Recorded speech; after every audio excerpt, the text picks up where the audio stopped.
There are people who believe in such a thing as a growth mindset, and there are people who don't. I myself am part of the first group, even though the growth mindset comes with its own challenges. First of all, what exactly is a growth mindset? The mindset that ability and intelligence can be achieved through effort is called a growth mindset. Someone with a fixed mindset views these same traits as inherently stable and unchangeable over time. The mindset that we have affects the way we feel, but it can also affect what we achieve in our work and life, whether we stick to new habits we want to incorporate in our day-to-day, and whether we will keep learning new skills over time. Once upon a time, science told us that at one point our brain stops developing. However, we now know that that's not true. Our brain is constantly changing. Here comes into play neuroplasticity. The concepts of growth and fixed mindsets were coined by psychologist Carol Dweck in her book Mindset: The New Psychology of Success. In the book, the author writes that fixed mindset people believe that they have a certain amount of intelligence, and that's that. Their goal then becomes to look smart all the time and never look dumb. People with the growth mindset understand that not knowing or not being good at something can be a temporary state, so they don't feel ashamed or try to prove that they're smarter than they currently are. According to Dweck, challenging situations can be catastrophic for those with fixed mindsets because they believe that if they don't already have the skills to overcome them, they never will. For those with growth mindsets, challenging situations are learning opportunities. Dweck's research also found that, contrary to popular belief, it's more beneficial to praise the process and not talent or natural abilities.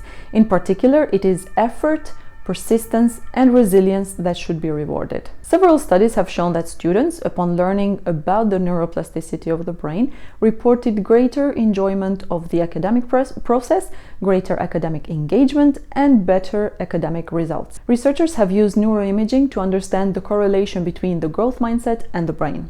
They found that a growth mindset activates two key areas of the brain which are involved in learning and behavioral adaptation.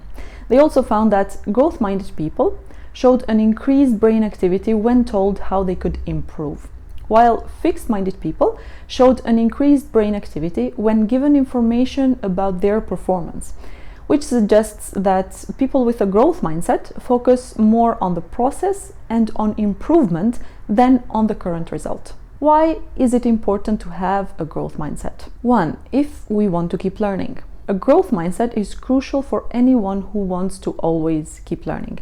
An aspiring entrepreneur, for example, like any other human being, is not good at everything that a business needs.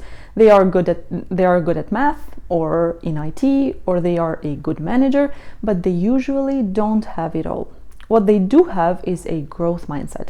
Because their business is going to require different fields of expertise, the entrepreneur is going to have to learn and get good at them. If they don't believe that they can learn new abilities and grow their intelligence, then the business might as well be dead before it even starts. Also, a business introduces numerous challenges, so unless the entrepreneur takes them on as learning opportunities and not as insurmountable, the business is again dead in its tracks. In the same way, having a growth mindset is very important for employees as well. Every employee in the workplace needs and wants to improve their skills from time to time. If they have a fixed mindset, it will stop them from doing so. 2. If we want to learn from mistakes and feedback. In one of her studies, Dweck analyzed students' brain activity while reviewing mistakes that they made on a test. The students with a fixed mindset showed no brain activity when reviewing their mistakes, whereas those with a growth mindset showed a processing activity in their brains. The study showed in this way that a fixed mindset can physically prevent us from learning from our mistakes. Someone with a fixed mindset is also likely to view negative feedback as a sign that they don't have what it takes to succeed at something.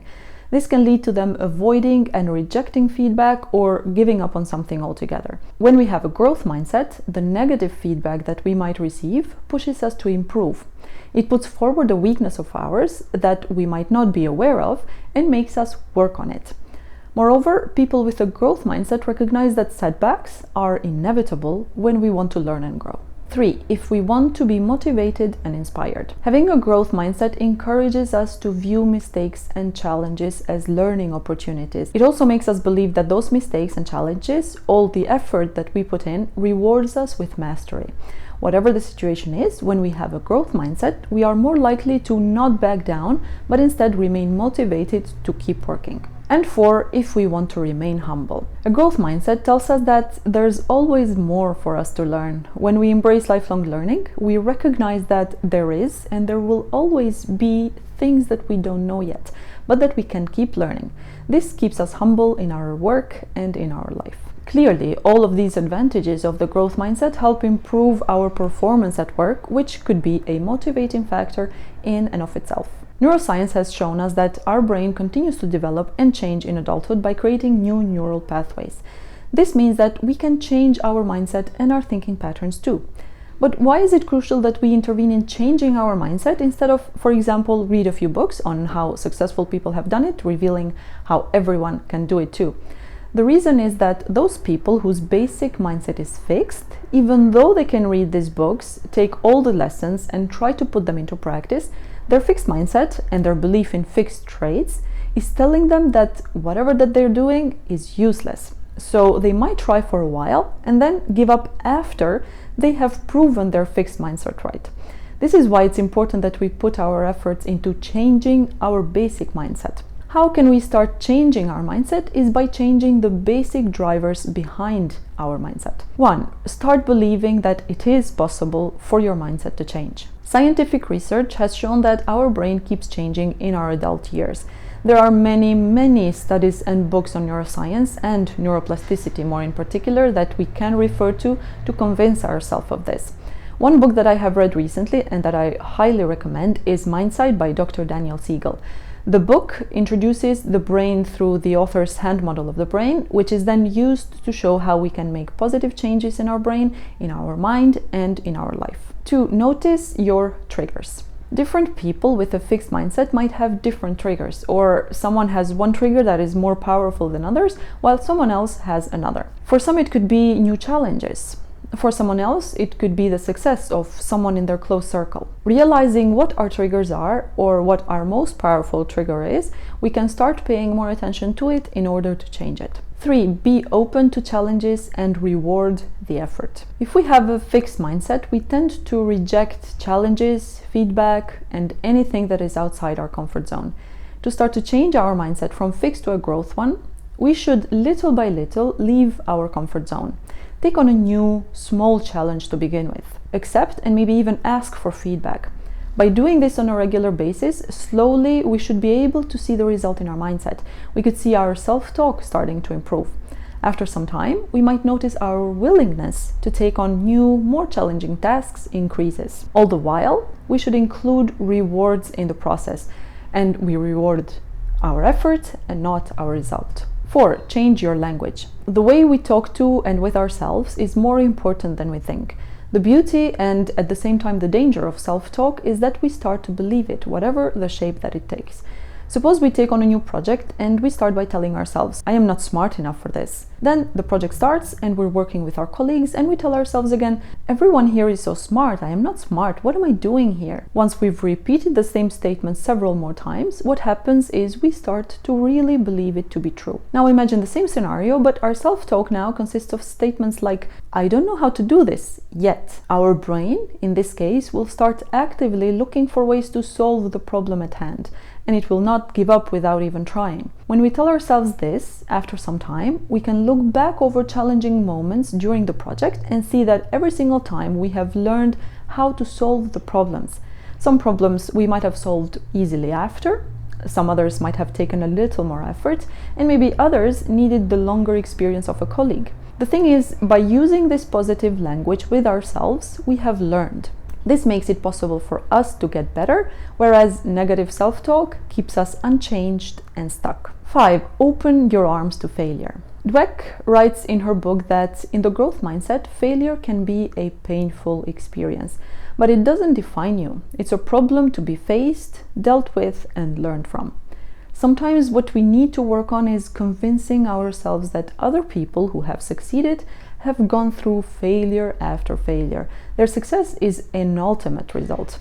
Luckily, we have access to the success stories of famous people, if we don't to those of the people around us, and they can help us not beat ourselves up over our failures, but instead keep moving forward. And lastly, 6, challenge your thoughts about other people's successes. People with a fixed mindset feel threatened by the success of others. They may be envious of other successes. They may feel discouraged when they see other people succeed and compare their successes to their own. When they see a colleague succeed in something, a fixed mindset person sees this success as a one-time effort. They believe that it happened overnight, that their colleague's path was a bed of roses, that they never faced challenges or rejection. When in fact, if they paid attention, they would probably recognize that what we see about the success of others is only the tip of the iceberg. Everything else that is under the water, mistakes, failures, rejections, persistence, effort after effort, is not visible but to the person going through them. I must emphasize what I said, if we paid attention. What I mean is, if we asked our colleague about the work that they put in to succeed, they might lie if they themselves have a fixed mindset. To be safe, we must take whatever they tell us with a grain of salt. All in all, instead of thinking they are very smart, that's how they succeeded, we should put forward the question, what did it take for them to succeed? We should use their success to inspire us in what can be achieved. This shift in our way of thinking about other people's successes awakens our exploratory side, which is part of the growth mindset. Like many other qualities, our mindset too requires some practice and time to be what we want it to be. If we practice the 6 things that I just mentioned as much as we can do miracles for our mindset. Thank you guys for watching. I will see you all in the next video.